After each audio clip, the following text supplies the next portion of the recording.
আসসালামু আলাইকুম রহমতুল্লাহ। এটা হলো পানদান। এটা আমার মায়ের স্মৃতি। এই পানদানে করে আমার মা পান খাইতো। আর এটা হলো ছোরতা। কেউ ছোরতা বলে, কেউ জাতি বলে, কিন্তু এটা হলো আমার শাশুড়ির ছোরতা, যা দিয়ে সুপারি কাটার জন্য কাজে লাগে। আর এইগুলো হলো আমার মামার বাড়ি থেকে আনা সুপারি। আসলে সুপারি, পান সুপারি আমার বাসায় কেউ খায় না। হঠাৎ হঠাৎ যদি পোলাও মাংস খাওয়া হয় তাহলে শখ করে একবেলা একটু পান খাওয়া হয়, যার জন্য মামার গাছের সুপারি শখ করে নিয়ে আসছি। এই কটা এখন আমি কেটে নিব। সুপারিটা কেটে নিচ্ছি।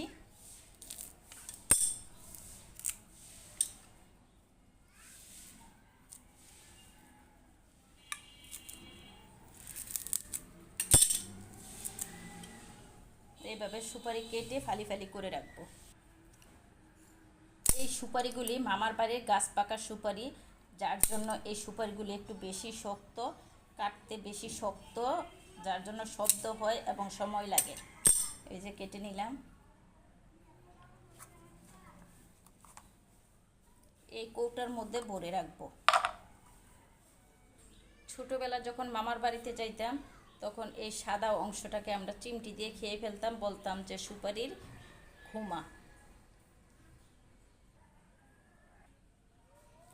এতগুলি সুপারি কাটার পর একটা সুপারি পেলাম।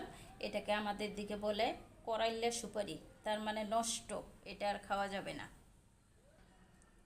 দেখতে দেখতে আমার সুপারিগুলি কাটা হয়ে গেছে প্রায়। এই দুইটা সুপারি বাকি আছে। আর আমার খামারের মুরগিগুলি ডাকতে শুরু করছে, মনে হয় ডিম দিছে, ডিম আনতে হবে। দুটা সুপারি বাদ দিয়ে বাকি সব সুপারি কাটা হয়ে গেছে। এই যে এই সুপারিগুলি হয়েছে। আর এই দুটা সুপারি রেখে দিয়েছি। এই দুটো সুপারি যেহেতু গাছ পাকা, আমি গাছ পাকা সুপারি থেকে চারা বানাবো। আর আমার ছাদ বাগানে বেশিরভাগ চারাগুলি হলো যত গাছপালা আছে এবং শাকসবজি, ফলমূল সবগুলি আমি নিজের হাতে বিচি থেকে চারা তৈরি করি। অনেক সময় গোলাপের ডাল, গন্ধরাসের ডাল, হাসনায়নার ডাল, এই ডাল থেকেও কিন্তু আমি চারা তৈরি করি। আর এখন আমি সুপারিগুলি তুলে নিচ্ছি একটা কৌটোর মধ্যে। এই হলো পান।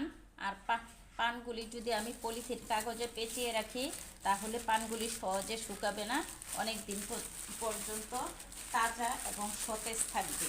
এক সপ্তাহ পর্যন্ত এইভাবে পলিথিনে পেঁচিয়ে পেঁচিয়ে রাখলে খাওয়া যাবে। এইখানে হলো সুপারি আর পান রাখা আছে। যার যখন ইচ্ছে করবে, শখ লাগবে, তখন পান খেয়ে নেবে। এটা হলো আমার আস্তে আস্তে পান খাওয়া শিখে এবং শখের পান খাওয়া। আর আপনাদের যদি এই পান খাওয়ার সিস্টেমটা এবং সুপারি কাটাগুলি ভালো লেগে থাকে তাহলে একটা লাইক, কমেন্ট এবং শেয়ার করে দিবেন। সবাইকে ধন্যবাদ জানিয়ে শেষ করছি। আল্লাহ হাফেজ।